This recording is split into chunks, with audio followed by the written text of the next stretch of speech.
If you're thinking about moving to villages, buying a house in the villages, or you already own a house in the villages, you're thinking about putting those pink flamingos out in the lawn, you better familiarize yourself with these documents first. I'm Rusty Nelson, and this is quick tips to help you out in the villages. Let's jump right into this one. You buy your new home, or you just move into your new home, and all of a sudden you look 3 doors down, and there is a giant plumber's truck. Stuck in the bed of the back of the truck is this huge ornamental, huge, like the Oscar Mayer wiener truck, sitting in the driveway with this big pink flamingo stuck in the back of it for advertising. And you think, oh, this is great. Somebody's getting some plumbing done. They're getting some remodeling done. That's great. But all of a sudden, a week later, you look and it's still there. And a month later, it's still there. Now, the thing is, there are rules and regulations that govern whether you can do this in the villages. And the important part is to be able to look up these rules and regulations before you buy your house, or let's say you want to paint your house or you want to plant some shrubs and you live in a villa that has a fence along it. Can you plant right next to that fence? Or what's the setback? All of those things you need to know before you do anything. And when you go do these things yourself, you need to file some paperwork, and that's what we're going to look at. We're going to look at how can you find out this information? How does it apply to you? Because it's different for each district. Not only is it different for each district, it's different for each neighborhood. And then on top of that, it's different for different types of homes, whether you own a home or you own a villa. Totally different. But each actual home has its own restrictions, and we're going to take a look at how you find those. And then once you do that, how you file the paperwork to see if you can put in that putting green in your backyard. Let's dive right into this. We're going to have to go to the internet and we're going to start poking around. Let's do this. Here we go, up on the internet. Now, I am not going to dive into every little single thing here. I'm just going to give some examples, but you'll get the general idea. And if you want to go back and reference this, go ahead and do it, because there'll be spots in there where you go, yeah, I don't remember what he said or how to find it, because it took me a little while to do it. Also, feel free to share this on other websites if you want, so people, it'll really help them out. I can't tell you how many horror stories I've heard of people just going out and doing some type of remodeling, or they move here and they thought they were going to be able to park their RV out in the middle of the driveway forever and find out it's not true. So it really behooves you to go in and search these documents and check them out before you move here. Or if you've already lived here, make sure you're not doing something in violation. And I'm going to show you what happens if you do violate these things. So first of all, district.gov.org. And I'll go ahead and put the link down below and put it on here. And this is where you will land. Now, get me off of here. Starting out on the homepage, you can tell there's a great wealth of information on here. And I would, whatever you do, go back and grab your beverage of choice, sit back and poke through this for a while, because you are going to learn a lot about your neighborhood. And I'll touch on some of these things maybe in another quick tips and see if there's anything of importance on there. There's stuff here. You can go to CDD, the orientation, workshops, all types of stuff on here. But right now we're going to go out and look and see whether we can put our pink flamingos and our little white cross on the yard. First off, the first thing, your district.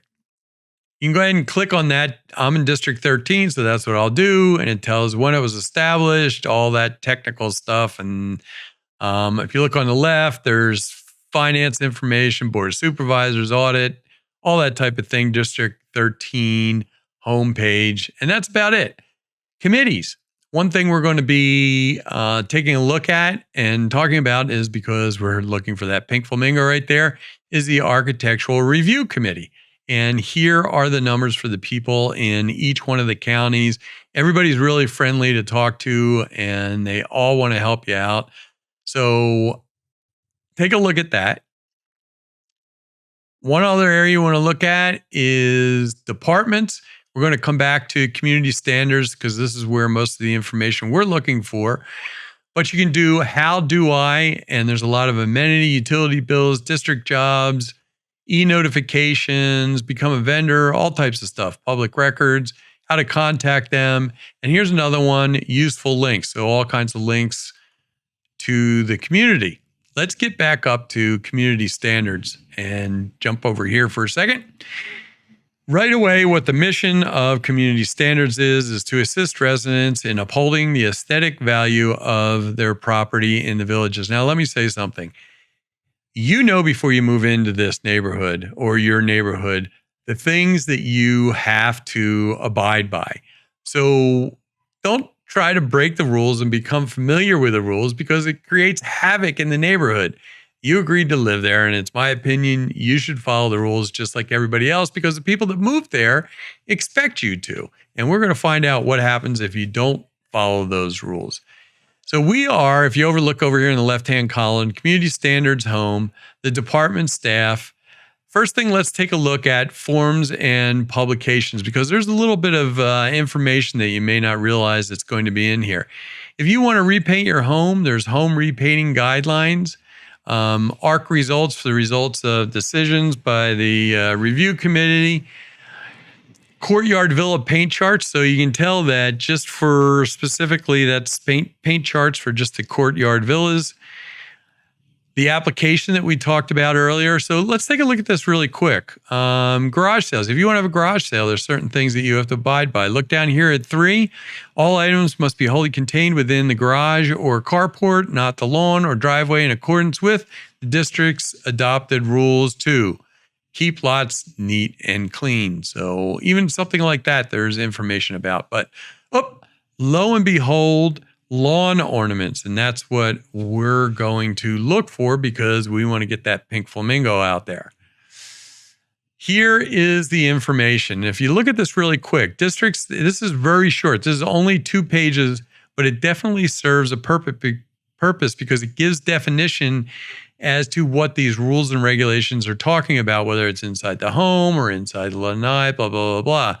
But take a look at districts right up here at the top, districts that prohibit lawn ornaments. Districts 1, with the exception of units 33, 44, or 34, and blah, blah, blah, blah, blah, blah, blah.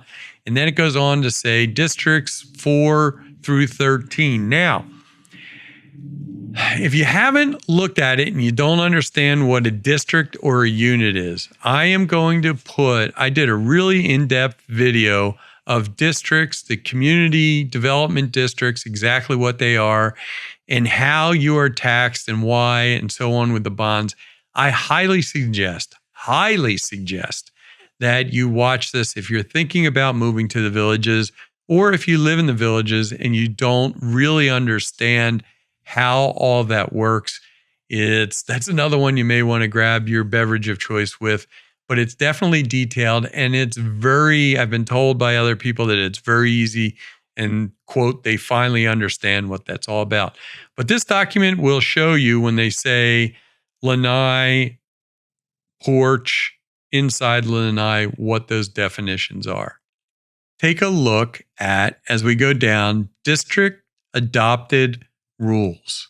These are district adopted rules. Now, for some reason, I don't understand why, and maybe I'm missing it, but for some reason right now 13 is not on here. So I'm just going to look at 12 to give you an idea because most likely it's pretty close to that. External deed restrictions and standards, the Villages Community Development District. It's really easy to search these documents. Control F. And I don't know what it is. It might be Alt F on a Mac. I don't know if you know. Put it down below in the notes. You type that in, you go Control F, and if you look up here just to the right, it says lawn, and that's what we're searching. It will just take you through. You can click through it, and lo and behold, right here is lawn ornaments. Lawn ornaments, or yard art, generally refers to the man-made, so it describes what it is. The word lawn includes areas mulches, concrete, sodded rocks, landscape, bare earth, blah, blah, blah, blah, blah, outside the footprint of the home. The following is intended as a partial reference list of lawn ornaments. Any man-made statue or figure, including religious symbols. Well, that takes care of our little white crosses. Wind chimes, plastic or silk, flowers, windmills, pinmills, flamingos. Look at that. Definitely addressed right there. These religious symbols and the pink flamingos are just not going to cut it. Before I jump out of here really quick, I want to come down to these charts right here. Lawn ornaments carry a fine of $50. So I believe the way the process works is they notify you, you have so many days to comply, and then it's a $50 fine, plus every day is continued violation is $25. Let's think about this for a second. Is a pink flamingo really worth that much? I'm just kind of kidding about that. But the thing is they can tack that on. So when you go to sell your home, they can tack that fine onto your home, and they're going to eventually get their money. So let's get me back off of here and take a look at this. Another important thing to look at is, remember I said that there's different rules for each unit. There's each district, and then each type of home even. So if you look down here at lighting, exterior lighting, it has a different definition for if you are in unit 30A, 31, or 32, they have a different definition. All right, so we already know that we can't put the pink flamingos there, but there's a more specific document that is directed at your specific property. So let's go to this. Download your declaration of restrictions, and it's divided up into different counties. We'll go to Sumter, and then we're going to go to District 13, 1365, and take a look at this. Same thing works. Go Control F. We're going to type in lawn, and if you look up in there in the right, it says there's one word, lawn, someplace, and lo and behold, Section 24, for that specific property, lawn ornaments are prohibited, except for seasonal displays not exceeding 30 days duration. So that's pretty straightforward. Just went through all that, and we really learned exactly what you need to do to find out the information as to whether you're in compliance. Say if you wanted to do something, whether you'd be in compliance by putting your pink flamingo out in the yard, but also if you look over into your neighbor's yard and they have all of a sudden come out there and put a 7.5-foot flock of pink flamingos out in their yard, which you're not too happy with, a way to look up and find out whether they're in compliance. Now, the thing is what happens if they're not in compliance and you want to get these pink flamingos out of there? It is an anonymous type of tipster complaint kind of thing to let people know that they are not in compliance.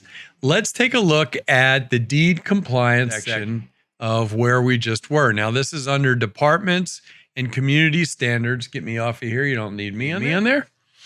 And if you look at this, click on deed compliance right here, and it says you have chosen to live in one of the most beautiful communities in Florida. It will remain a premier community because the residents support strict compliance with the Declaration and Covenants. Yeah, that's it. Now, think about this for a second. Now, some people, get back on here.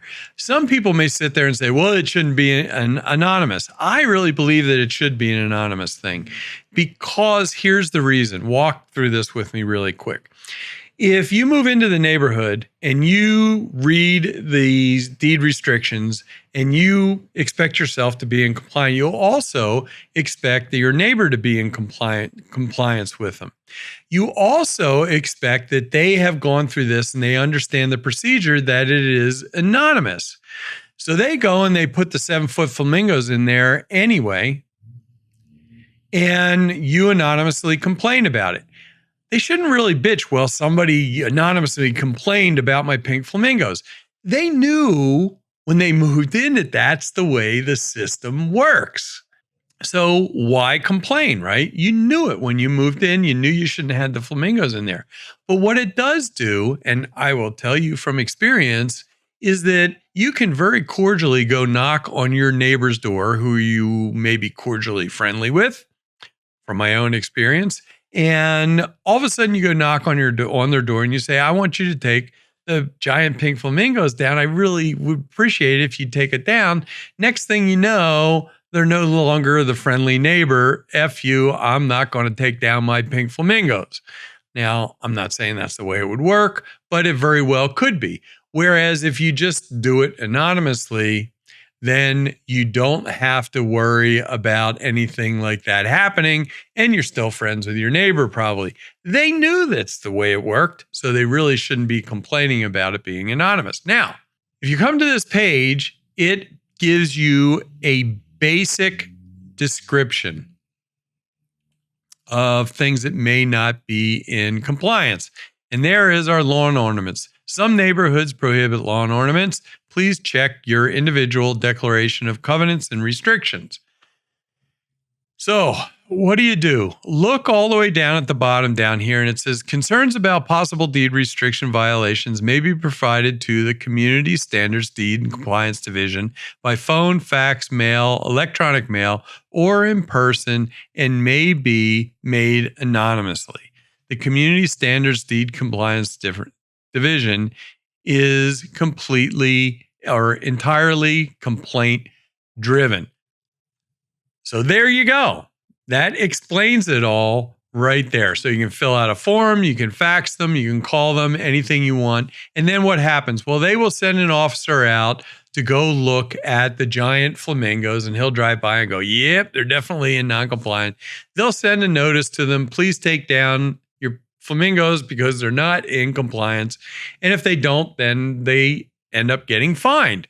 So that's it. That's how it actually works. So if you're thinking about buying a home here, that's exactly how it works. You can look it up before you move in, and all that information is available for you. Don't be out of compliance and make your neighbors go crazy because you think that you should be able to have that 7.5-foot pink flamingo in your yard.